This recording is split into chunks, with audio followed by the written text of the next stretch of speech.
Up next is Andy Mallon with How to Get Your Dream Job. Take it away, Andy. Thanks, Eric. So we're going to talk about how to get your dream job. And if you are interested, I have a copy of my resume that is annotated and available for you guys to download and look at and follow along with. I'll paste a link here in Slack so that you can follow along if you want. Also, a copy of the slides are up there. Who am I?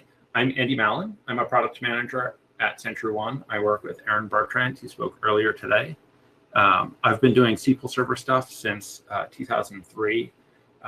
First tech support, and then as a DBA and architect, and now as a product manager. And I am super lazy and incredibly impatient. And yes, I talk about those things when I'm on job interviews. So we'll do some more talk about that later on. If you want to get in touch with me, you can email me or read my blog or tweet me. I'm on Twitter a lot. Sometimes that is the fastest way to get in touch with me. If you forget or decide you don't write this down now, you want to pay attention later on, at the bottom of the screen, I also have my contact info on every slide. I'm going to be following along in Slack. I'm also going to be in the Slack channel afterwards. If people have questions, feel free to DM me. I'll be hanging out on Slack for most of the afternoon in the GroupBy channel or DM. Since I'm talking about getting your dream job and resumes and job hunting, I want to remind people that I'm an American who works in tech. Some of the things that I talk about are going to be specifically related to that journey. There are things in different industries or different parts of the world that are handled a little bit differently. So some of my advice will be skewed towards being an American. I'm going to try to call that out when possible, when I'm aware of it. And in the Slack channel, I'm sure there will be some lively conversation from the international attendees to tell me how I'm giving terrible advice. And please do. So let's start with me and what I'm doing and why I think that I have my dream job and how I got here. And then I'll tell you how you can get yours. So like a lot of people, I started out going to a college in New England, a beautiful college in Manchester, New Hampshire, St. Anselm College. I was a major in computer science. I lasted 1 full year before dropping out. I really wanted to drop out after the first semester, but my parents had already paid for the year and insisted that I go. And then I just didn't register for classes at the end of my first year and didn't register for classes the second year. I was not interested in school. School did not work out well for me. Instead, I wanted to just get a job. I wanted to work 40 hours a week. That's what worked for me. For some people, getting a degree is really useful and that's what they want to do. For me, it wasn't part of my path. Yeah, I know Eric did not do Eric didn't quite make it through high school either, but. My piece of paper is good enough, Andrew. Thank you. Yeah. So I got my first job after I dropped out of school was at Target. I was what they call guest service team lead, which means I was just in charge of the registers in the morning. That was my job. I was working there. I thought that maybe I'd move up and become a manager there because I was doing pretty well, and you don't need a degree to do that.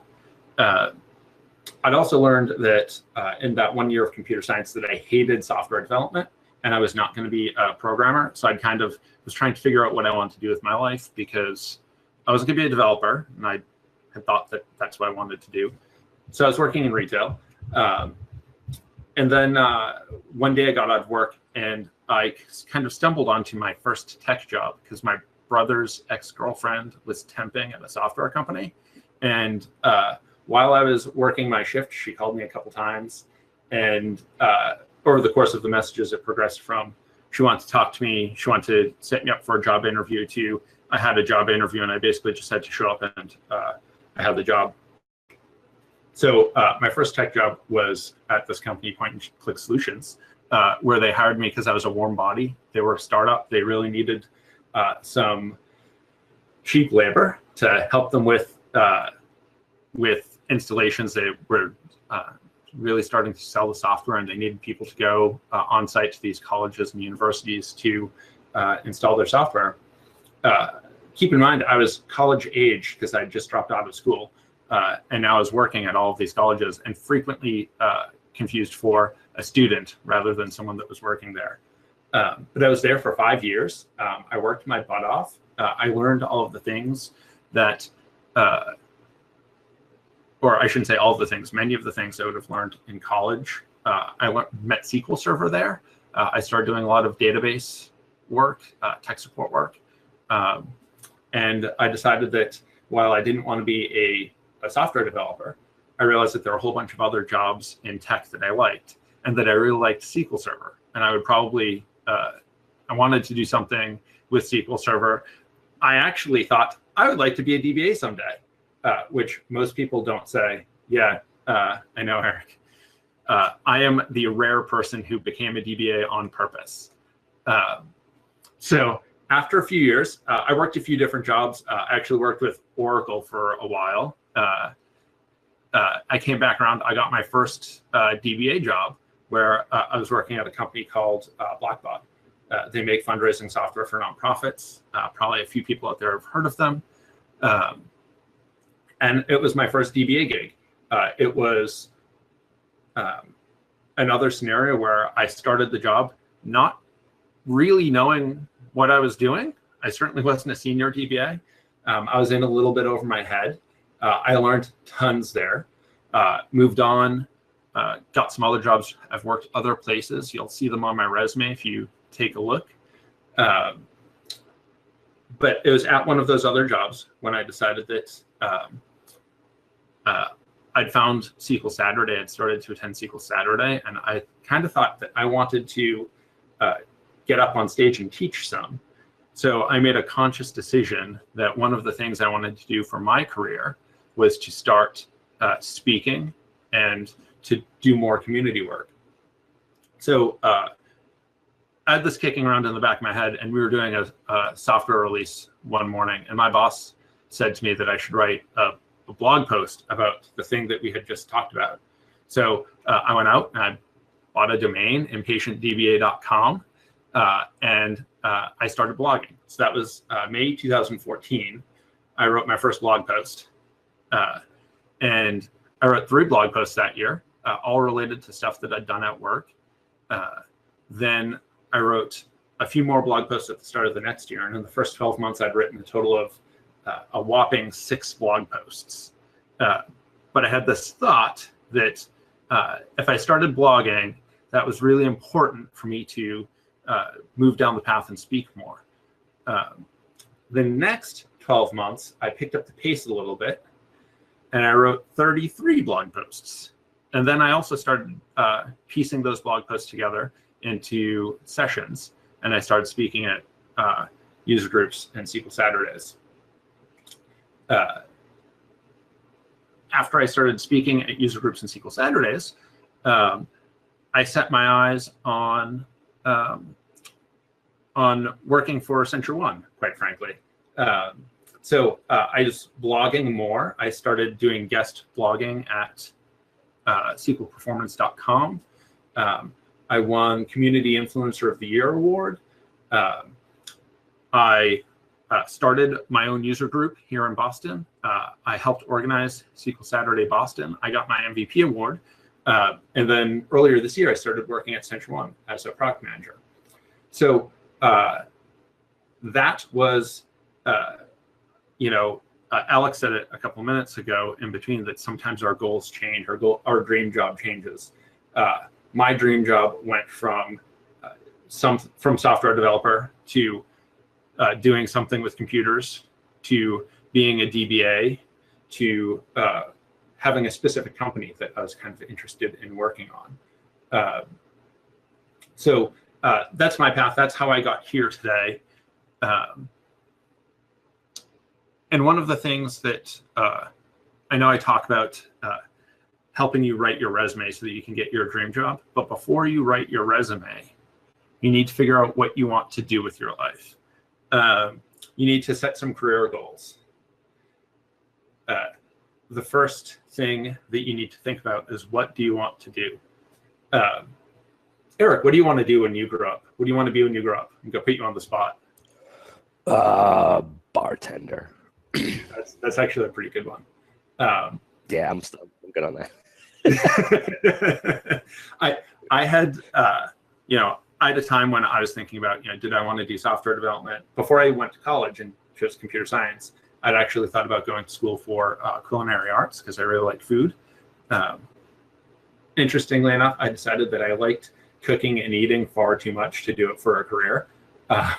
Like if you do it all day at work and you go home and like you're tired of it, I thought that it would ruin it for me because I wanted cooking and eating to be something that I really enjoy.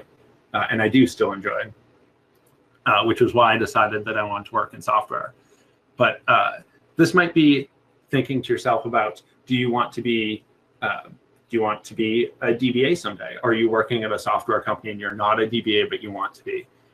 Do you want to be a CTO? Do you want to be something completely different? Whatever that is, it's a very kind of personal thing for you. But think about what you want to do. And that might be what you want to do next year in your next job. And it might be what you want to do dreaming big. But think about it. It's a good excuse to go on vacation somewhere, take a notebook and sit down and either go someplace quiet or go someplace loud or whatever you do to help you think. Figure out what you really want to do. And people say things like, you can do anything if you put your mind to it. And that's totally not true, because I'm never going to be an opera singer. I'm never going to be a star ballet dancer. You can do most things, but be realistic and dream big. You can kind of do both of those to answer this question. The other thing is, where do you want to be? And this is a fuzzy question. In my case, in my most recent job move, where I wanted to be was I wanted to work for Central One. There's a specific company I wanted to work for. Eric's boss, Brent, wanted to live in Southern California. That was something that was on his goal. There was a physical spot he wanted to move to. This can mean different things to different people. Maybe you want to have a corner office. Maybe you want to be some big manager and be in a skyscraper with city views. Yeah, Tara says that it's because Brent wanted to be closer to her. I think that's probably accurate. I wouldn't be surprised. I also think that he wanted to be further away from Eric and I on the East Coast, because that would make a lot of sense too. So James is asking if he wants to be an IT manager one day, but he's never managed an IT department and managed other departments. Can you plan around that? Yeah, that's actually one of the things that I'm going to talk about in a minute, is taking some of the experience that you do have and figuring out how that experience helps you get where you want to be. In fact, that's the next slide, is how can you get there? So you've thought about what you want to do and where you want to be. And if you want to be an IT manager, how can you get there? What is, if you think of it like navigating a map, you're here, you want to be over there. There's, if you go and punch into Waze, it'll give you 4 different routes that you can choose from to get where you're going. It's the same thing in your career. There's a bunch of different ways to get to IT manager, and you just have to kind of plot some of them out and figure out how to go in that direction. So if you have management experience and you have IT experience, then IT manager isn't too far of a leap. You can draw all the parallels between manager and IT manager so that so you can get there. If you have management experience but no IT experience, then you need to figure out how to make that step in that direction. And a lot of times people will do things where they want to be IT manager, so they take the opportunity to be a manager in a different department. They go from IT person to manager in some other department. And then they look for the opportunity to go back over to the IT department because that other experience gets you where you want to go. Or similarly, sometimes people take a step down in order to get where they want to be. If you are a senior DBA, but you're tired of being a DBA, you want to be a software developer, and your company has a whole bunch of .NET developers, you, as a senior DBA, probably are not going to be a senior software developer unless you've got the experience to back it up. So you might take a step down and go from senior DBA to mid-level software developer so that you can get that position as senior software developer. Sometimes the route there isn't linear. Sometimes you have to do kind of a circuitous path to get there. The other thing that's really important to think about when you're thinking about how you want to get there is who can help you. Networking is really important. The other thing is, referrals and references. I can't remember the last time I got a job where either I didn't know someone there or they didn't know me. At my current job, I was a good friend with CenturyOne. I worked with the company as a member of the product advisory council before joining. I'm good friends with several of the people, several coworkers outside of work, so I knew them before I started there. But even at prior jobs, from speaking and blogging, sometimes there's someone there that knows me, even if I don't know them. And a lot of jobs before that were because I knew someone there. It was a direct referral where I sent my resume to my friend. My friend showed my resume to the hiring manager, and then I came in for an interview. And the other thing that I want to talk a little bit about is like sponsorship or mentorship. If you are at a company and you want to work in a different department, or you want to work, become a manager and move up the ladder, having someone that has that job that can help you figure out how to navigate that path can be really helpful. A lot of management would love to help you become a better employee and grow so that you can move up the chain and become a manager. In some cases, your path might mean that you're going to leave your company, and you know that. Your sponsor or mentor may be at your company or may not be. A good manager knows that if you want to be a manager and there is no management opportunity at your company, you're going to leave someday eventually anyway. So if they help you become a manager, and that means that you might leave the company, that's fine. Good managers kind of don't mind that. Like, they know that you're not going to be there forever, but they will help you achieve your career goals. You often can't be quite so blatant as being like, yeah, I want to be a manager so I can get the hell out of here. That's not a good way to go about it. But identify those mentors that can help you get where you're going. People at other companies that might be able to be a referral or a reference. Past coworkers who can be referrals and references. And networking. If you go to a SQL Saturday, if you're hanging out in the GroupBy Slack channel right now, there might be someone there that works at a potential future employer. Not you, Eric. No one's going to use you as a reference. Definitely not me. No. Not you.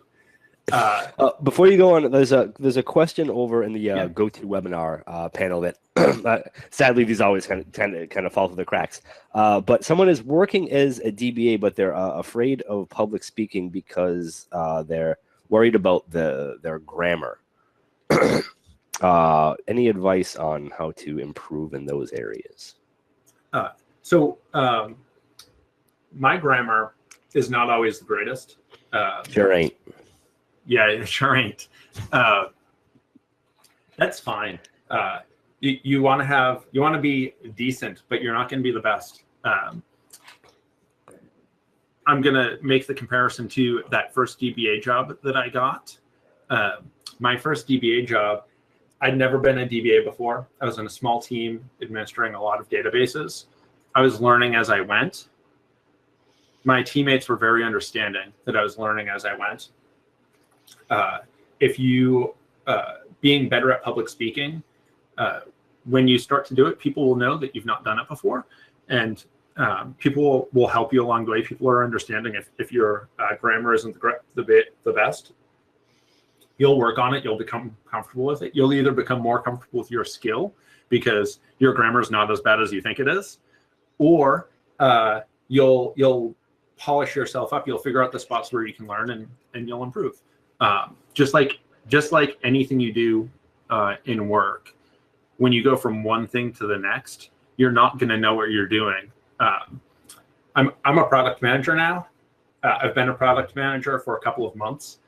I have no illusions that I know everything about product management. I'm learning as I go. My coworkers are understanding that I'm learning as I go, and I'll get better with time. So if you want to do public speaking, you don't have to, but if you want to, you can do public speaking. Get started, especially the SQL Server community. People are really great about helping you through that and helping you to understand where you're going. So the next thing that I want to talk about is how to write a bad resume. I think it's a lot easier to talk about bad resumes than it is to talk about good ones. And a good one is the opposite of a lot of the bad things. So if you understand the bad things, you can know to not do that. In my time, I've read a lot of bad resumes. I've made fun of a lot of bad resumes. And if the resume is that bad, I'm not going to bring you in for an interview, which is my first point. The purpose of a resume is just to get an interview. Each step along the job hiring process just gets you to the next step. So you have a resume so that you get a call so that you can schedule an interview. In your interview, you can convince them to give you a job offer. You don't have to get a job offer from your resume. Your resume is just giving enough information so that they can bring you in for an interview. And then you can do the rest of the convincing them. You know, whenever I get a stack of resumes, I just throw half in the garbage because I don't want to hire unlucky people. I hope that you never review my resume, Eric. I'm super unlucky, so mine would definitely end up being in the half that ended up in the garbage. But bad resumes, they're sloppy. They're really long. They're repetitive. They say the same thing over and over again.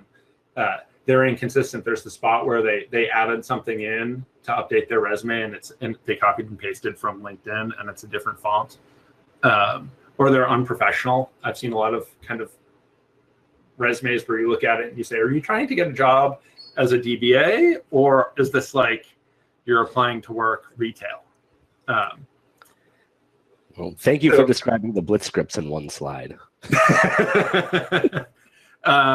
No comment. So there's some things that you want to avoid, right? Common things that I see all the time on resumes. Don't include an irrelevant job on your resume. If you're applying to be a developer or a DBA, perfume counter at Macy's probably isn't relevant. You don't need to include that. If you're applying to be a DBA at Macy's, it might be relevant that you've worked at the company before and you understand company culture, and it can be a selling point. So go ahead and put it on.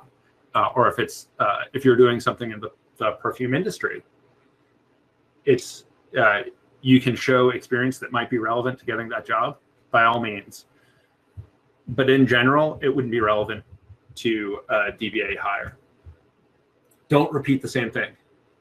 Responsible for backup and recovery. I've seen resumes, I'm sure Eric's seen the same one, where every single job responsible for backup and recovery, If you've been a DBA for 20 years and had 20 jobs, I know that you've done it 20 times.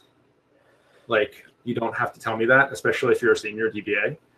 Put it on the most relevant job. When you were the junior DBA and they gave that to you and you did it, put it on that job, but don't put it on the more senior one where you're talking about architecting high availability solutions. Be professional and be yourself. Like, it's okay to let your personality shine through on your resume. And a lot of times people feel like they have to, I suppose these are poorly worded on this common pitfalls slide. You should be professional and you should be yourself. Don't be afraid to be yourself, and make sure that you're professional. Comic Sans is not a professional font. That's probably something you shouldn't use on your resume. You shouldn't have a picture of you on LinkedIn, for example. You shouldn't. It's your electronic resume. You shouldn't have a picture of you in your Tough Mudder t-shirt covered in mud necessarily. But you should be yourself. It's okay to have your personality come through. One of the things that people forget, professional email addresses. Use a professional domain. Use your name ideally, and I'll talk about this more later. Avoid giving away your age. You shouldn't have something like hottyguy666@butts.com as your email address. My email address is Andy Mallon at Gmail, or Andy@am2.co, because I have my own domain. I definitely remember getting a resume where it was like Princess Cut Diamond 69@AOL.com. And I looked at that resume and thought that was not the professional attitude that you want to see in the first line at the top of someone's resume. And it just gives a bad first impression. So think, if you've got a cute email address that you've used since you were in college or high school or something, consider having a more professional one that you would use on your resume. So good resumes. They're the opposite of all of those other things. And the last bullet point is the most important. They tell a story. Your resume should tell a story. It should tell that story of who you are as a professional and why someone should hire you. And the most important thing to keep in mind, even with a good resume, nobody wants to read it. Nobody wants to read your resume. Eric throws away half the resumes in the trash because he doesn't want to read them. There's no reason to make it harder on that person to read your resume. You want to make sure that you get their attention, you give them the information that they need so that they can make a good decision. Because if you don't get to the point right away, they're just going to throw it in the trash and go on to the next one, especially if they've got a big stack of resumes. In journalism, they talk about the inverted pyramid style of writing. You'll often hear the phrase, don't bury the lead. The inverted pyramid style of writing you should use on your resume.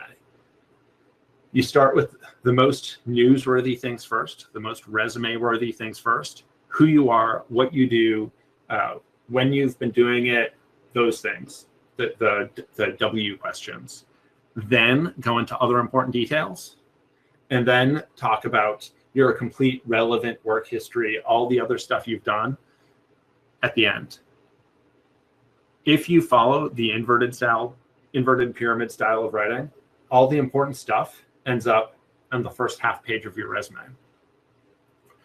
So I would encourage everyone to take your resume, take the first page and fold it in half.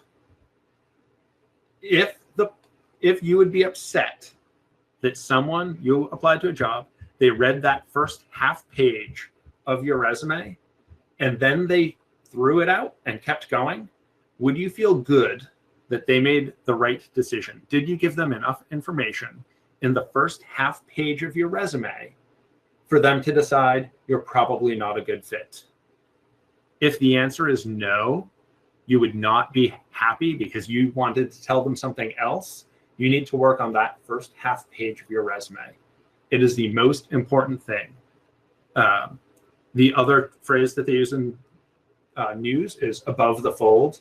When newspapers used to be paper and came folded up, above the fold was the first half page of the newspaper. There's a big picture and there's 1 or 2 articles.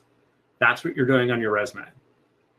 So this is the first half page of my resume from that I used to get a job at some point.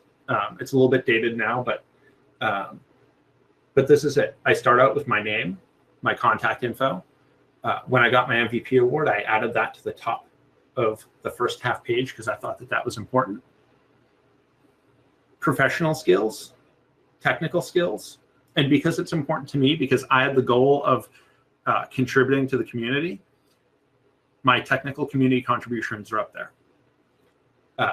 If you're not interested in doing community contributions, you wouldn't have that section, but you'd have something else that was the most important thing for you to get across.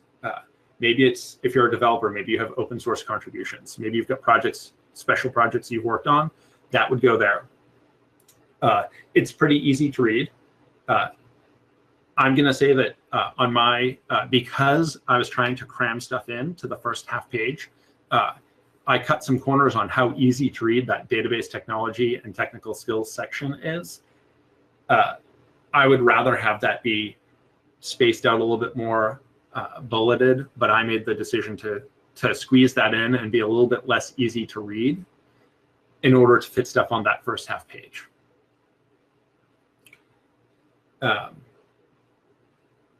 As you keep writing your resume, you need to make sure that you put details in it. So when you're talking about the specific words that you're using on your resume, it's really boring if you tell me that you're responsible for backup and restores of your SQL Server databases.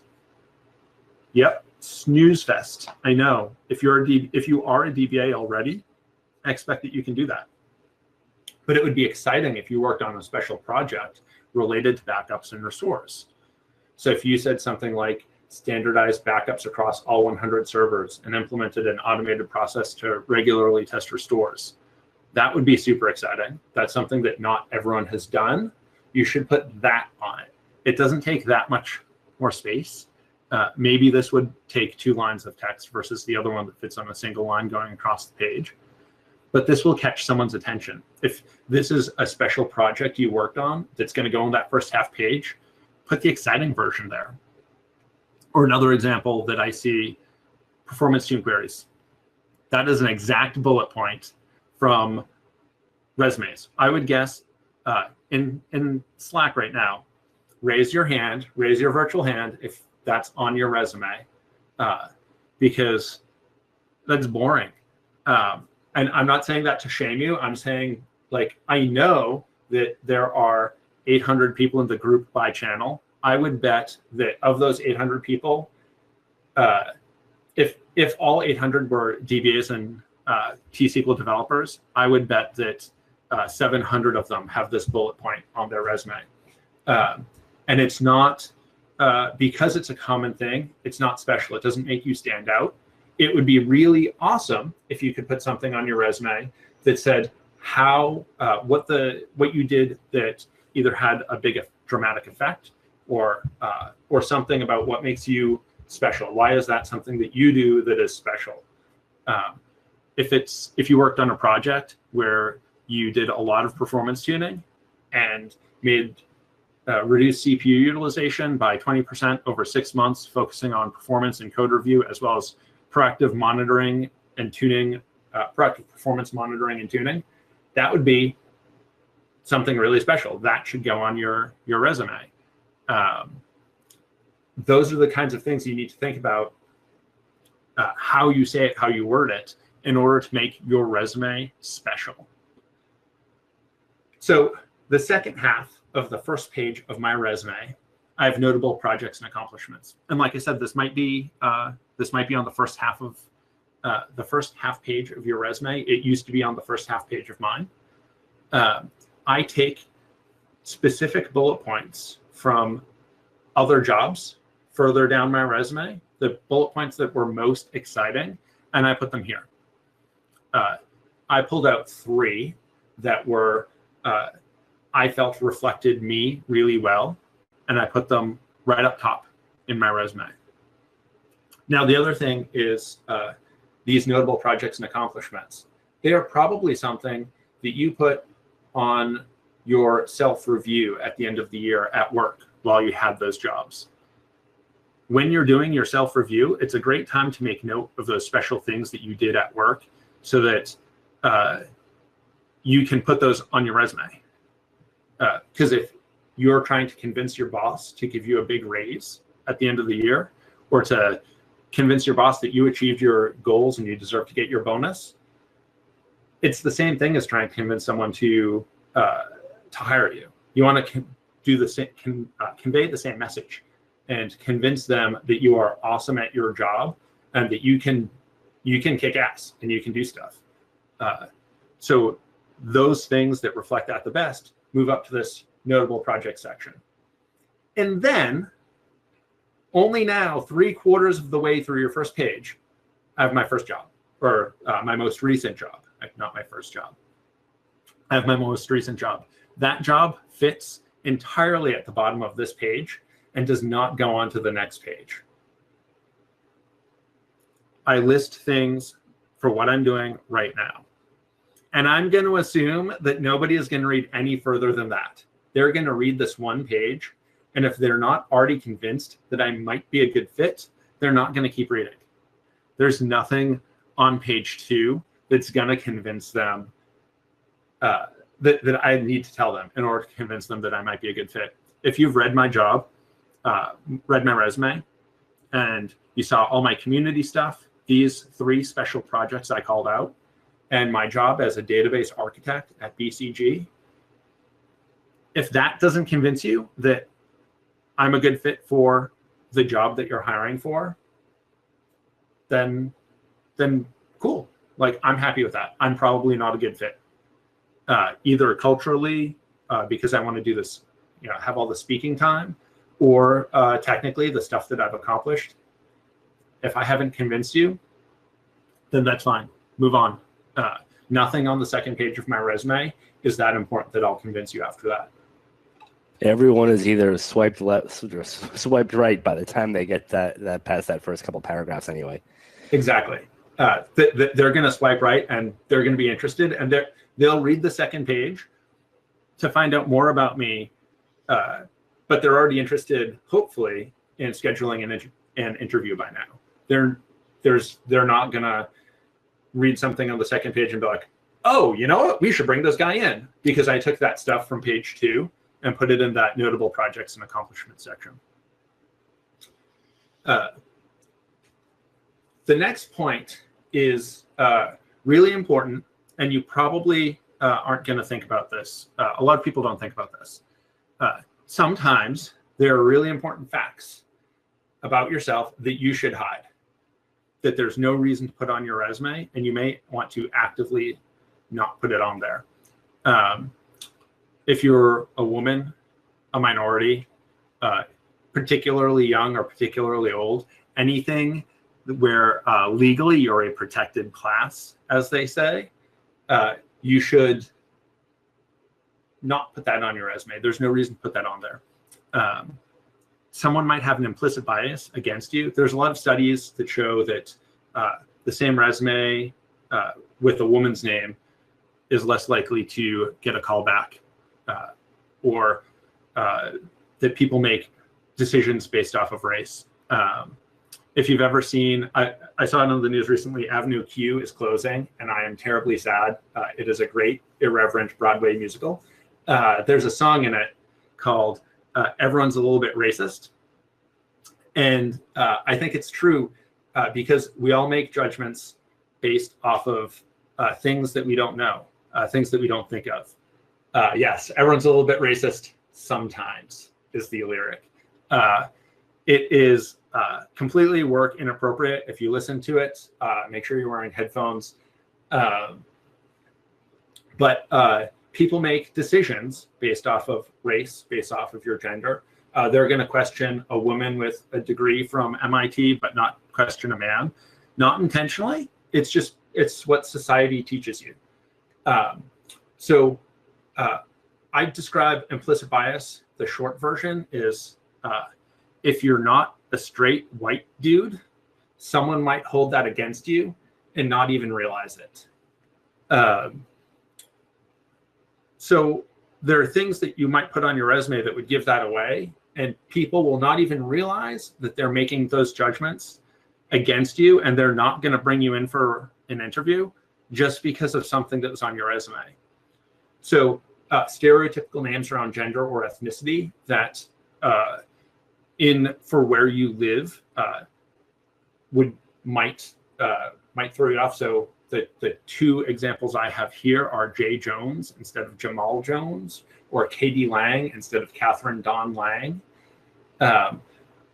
Don't be afraid to use initials on your resume. If you're a woman or have a name that is ethnic for where you live, so if you're in the US and you don't have a traditional Anglo name, or if you're in other parts of the country and have a name that is not from there, other parts of the world, and your name is not from there, don't be afraid to use an initial of some sort. Historically Black or historically female colleges, years of graduation. It's okay to put that you have a bachelor's degree in computer science. You don't have to put that you got your bachelor's degree from Smith College in 1982. That gives away, Smith College is a historically female college, and 1982 gives away how old you are. People will make judgments based off of that and not realize it. So it's okay to take some of those details out. Andrea Allred makes the comment she needs to start going by Andy instead of Andrea. That is totally fine. And there's a benefit here too, because if you're Andrea Allred and you get a phone call and there's a voicemail for Andy Allred, you know it's a recruiter. They gave themselves away because they use the name that you only use on your resume. And no one will think anything of it. Think of how many people go by, KD, or, they've got some sort of initial that they use. That's fine. Or if you have a middle name that is, if your middle name is Pat, go by J. Pat Jones. It's totally cool, and it gives it away. Andrea mentions photos on LinkedIn. If someone has read your resume and made it to LinkedIn, they've already made that decision. They're going to find out that you're a woman eventually. The second they call you to schedule an interview, they're going to know that you're a woman. You can't hide your gender forever. You can't hide your race forever. If you're trying to, on your resume, you're going to use, say, Jay Jones instead of Jamal Jones. When you show up, they're going to notice that maybe you're not white. That's fine. Your resume has done its job. Your resume's only job is to get you that interview. If they're so interested in you that they've gone to look you up on LinkedIn, or that they've called you on the phone, then you're good. Martin asks about employment history dates, because that can be an age giveaway. One of the other things is the length of your resume. So I mentioned that long resumes suck. Your resume should not be more than 2 pages. You should be able to print your resume on one sheet of paper, front and back. On that one sheet of paper, front and back, if you've been in the industry for 40 years, you've got a long work history. You don't need to put all of the old jobs on your resume. The stuff from forever ago isn't going to be super relevant anyway. It's not relevant to your work history. You might like inadvertently put a company that went out of business a long time ago on there. Like, I used to work for Wayne Computers, and people are like, wait a minute. Right. You might be 100 years old. If you worked for Wang Computers, what you did at Wang is probably no longer relevant. And and you've probably done a whole bunch since then that is way more relevant. Cold people are still getting hired. Yeah, and if you've been at the same job for 15 years or for 20 years, then just don't put anything else. Don't put the dates on those older jobs. That's fine. You can either leave the jobs off entirely or not put dates on it. You put dates on your current job to show that you've been there for 10 years. And then you've got 2 or 3 jobs additionally that you list. And that's it. That's all you need to list. You don't have to put dates on those. If each of those jobs were 10 years each and you're showing 40-year work history, the only one with dates, put on the current one so that they know that you've been there for 10 years and that you're a loyal employee. So yeah, Lee makes a point that it's sad that we have to think about this, hiding gender, age, ethnicity to get a job interview. And it does. It sucks that that's something that you have to think about on your resume. But in fact, you do, especially in the United States, unfortunately. But it's important to know that, you know, you're looking out for yourself on your resume. You're trying to get an interview. Once you're in the room for the interview, you can sell yourself, and you can make people realize that you're awesome. But you need to give yourself that chance. So you need to look out for yourself, because you don't get a chance to talk to them unless they call you back from your resume. So you have to take things under your own control so that you can get your message across. So navigating a job interview. This can be important. The most important thing is to be prepared. Be a Boy Scout. Do your research. Research the company. If you've never heard of the company before, study up on the company, read their website, check LinkedIn for connections. I can't tell you how many times I've been contacted by a recruiter for a company and then go look on LinkedIn and someone you worked with 10 years ago works there now. Or you find out that guy from your last job that you hated, he's the reason you left your last job. He's there now.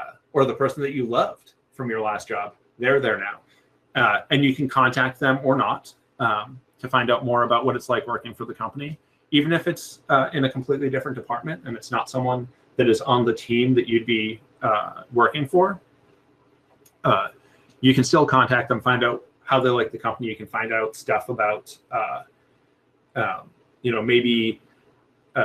maybe you talk to a software developer and you want to be on the DBA team. The software developers probably know the DBAs. They may have some sort of candid feedback, and it'll probably be way better feedback about the company than you would get if you just went to the interview and just talked to the people that they put in front of you.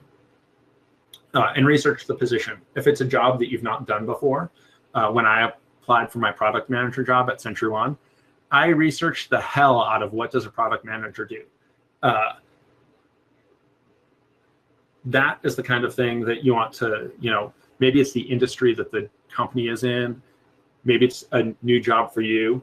Look up those things, be prepared. What do you want to come out of all of this research with? You want to know, what do you want to learn from them, and what do you want them to learn from you? Your interview, when you talk to them, whether it's a phone interview or an in-person interview, it's an opportunity for you to push information about yourself, as well as to ask questions and learn from them. There was, I think it was, I took notes forever ago. I think it was Kendra Little when she was at Brent Ozar. She had a class on a bunch of questions to ask for a DBA that was interviewing for a job. I remember, I think I still have it in my OneNote, all of the questions, so that if I go on a job interview, these are the things I look at. I might ask those specific questions. I might ask something different, but it gets my mind going about all of the things that are important to me. And in addition to figuring out what questions I actually want to learn from them, what do I want to learn about, whether I'm concerned about the on-call or the work-life balance, or what their upgrade process is like, what their backups are like. One of the things that I actually ask about is maternity leave. Ask what the maternity and paternity leave policies are. My husband and I are not going to be going out on maternity leave. There's going to be no surprise maternity leave. But one of the reasons that I ask is it gives an insight into other benefits. So I'm not, if they've got a generous maternity leave policy, then a lot of their other benefits are going to be probably really good. You don't have to ask about every benefit. You can pick some of the specific benefits that you want to ask about them. If they are generous, then it gives you some insight into other benefits. And you can guess that, how much vacation time do you get? If they tell you that you get 5 days of vacation, it's a warning sign that other benefits might be stingy as well. And also, what do you want them to learn from you? If you've got some of those projects that you've worked on, something that's really important to you that you think like they got to hear about this, know about that before you go in, know who you want to tell that story to. If you're speaking to a developer, another DBA, and your manager and someone else from the IT department, pick the person that you want to tell that story to. When you get to the end of the interview and they say, do you have any questions? It is 100% acceptable for you to say, I don't have any questions, but there was this one thing that I wanted to mention. And then tell your stories. Talk about that thing that you want them to learn from you. That's your opportunity to push information to them. And sometimes that is an even better thing to do than to ask a question, because you can convince them that they should hire you. You're not just convincing, you're not just like trying to get info at that point. You're still selling yourself to them. Be yourself while you're in that interview. You are better at being you than you are at being someone else. And they're going to hire you, and they're going to meet the real you eventually. Eric is not going to go in and pretend to be a super formal, buttoned up kind of guy. Eric's a pretty casual guy. The neck tattoo kind of gives that away. I always got my bow tie on. That's talking about. But just be yourself. You want to be professional, but you want to be yourself. A really good example of this is how you dress. Okay, you want to dress appropriately. That does not mean you have to wear a suit to a job interview. It's been a long time, a really long time, since I wore a suit to a job interview. I would say that whatever the best dressed day you would have at work is the day you should dress for. This is the best dressed Eric ever has to be. He has to wear a black t-shirt when he's on camera. He has to actually get dressed. He can't be just in his boxer shorts. Went from being a bouncer to doing this and this black t-shirt my entire life.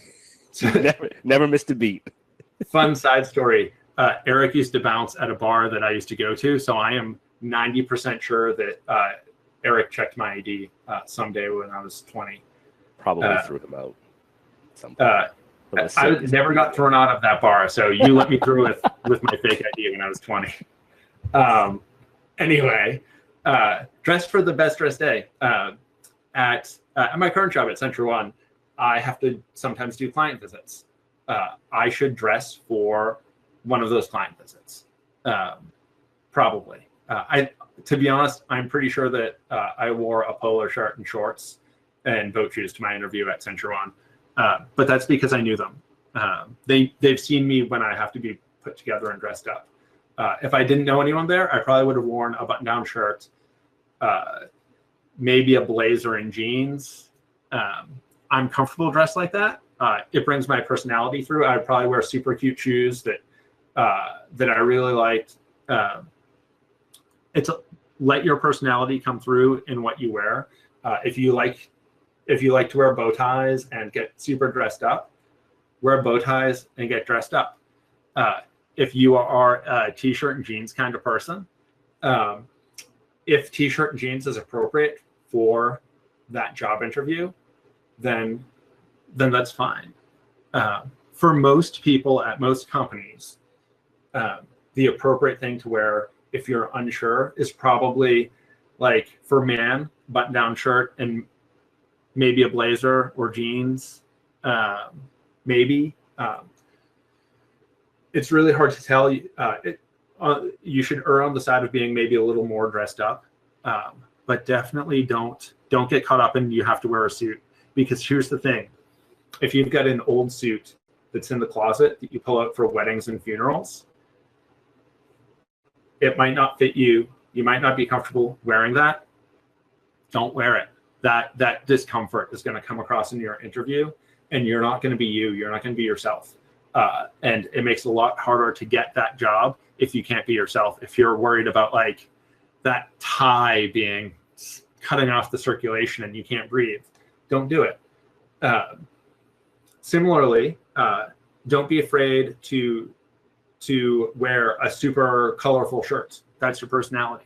Don't feel like you have to wear a plain white shirt. Just be you. And the most important thing is to make sure that you tell your story. On that interview, you've used your resume to get an interview, and that's it. You only have stuff on your resume that will get you an interview. And then you use the interview to get the job. And you can't get the job if you don't tell your story. Talk about what you do what you do at work, what you want to do. Talk about your career goals, what you want to do. I mentioned at the start, I talk about in job interviews how I'm impatient and lazy. I talk about how that leads me to do performance tuning and how I like to do automation. It's a little bit of a shtick, but it helps me tell my story. I'm also very clear in job interviews. I do not want to manage people. I'm not interested in, like, becoming the director and having this, like, management type of jobs. I want to have a more technical type of job. Be okay with saying those things, because if you don't tell that story about what you've done and what you want to do and what you like doing, you might get the job, but you might not like it. And it's really important that you figure that out so that you get a good job, so that you can get the job that you want. Because it's not good enough to just get a job. You want to be able to figure out if you want the job. And the interview is your opportunity to find that out too. So that is the end of my slides. Does anyone have questions? Are there any more questions queued up along the way? Anything else in the GoToWebinar questions? Oh, GoToWebinar, nope. You did a good job of fielding questions as they showed up in Slack, so I don't think there's anything uncovered there. Cool. If you grab the slides from GitHub, I have these resources in it, or you can take a quick screenshot. There are blog posts on my blog. Steph Locke has a really good one-page CV. So one of the things I kind of glanced over is I talk about having a 2-page resume. In some parts of the world, in Europe, a 1-page CV tends to be much more popular. The 2-page thing is partially me and partially an American thing. Keep it tight, but Steph's 1-page resume is really good. Write a killer resume in 5 steps. That is a blog post on brentozar.com. I saw Eric put the 10 questions to ask in a job interview in there. And Rhea Irish talks more about some of that implicit bias in her Let Her Finish webinar. So check those out. I'm going to be hanging out on GroupBy for the next several hours. If people have questions, feel free to ask them. I'll field them between now and the next session. I will also hang out. We can slide into DMs if you want to ask me some specific questions about your resume and don't want to do it in the public GroupBy channel. But yeah, thank you all very much.